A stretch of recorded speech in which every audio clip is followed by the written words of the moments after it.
Hi everyone, in front of me I've got OPPO Pad Air, and let me share with you how to change video resolution on this device.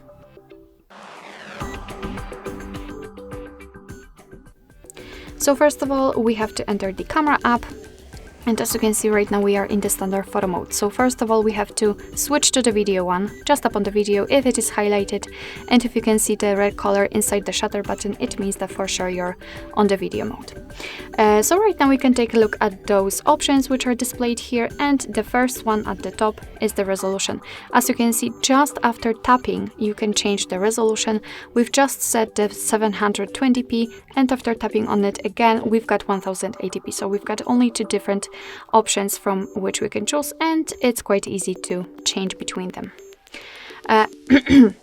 Basically, if you can see the information about the resolution, and if you can see that the icon changed, it simply means that your device just set this option and you will record the videos in chosen resolution.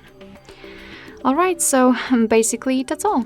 This is how to change video resolution in your OPPO Pad Air. Okay, thank you so much for watching. I hope that this video was helpful, and if it was, please hit the subscribe button and leave the thumbs up.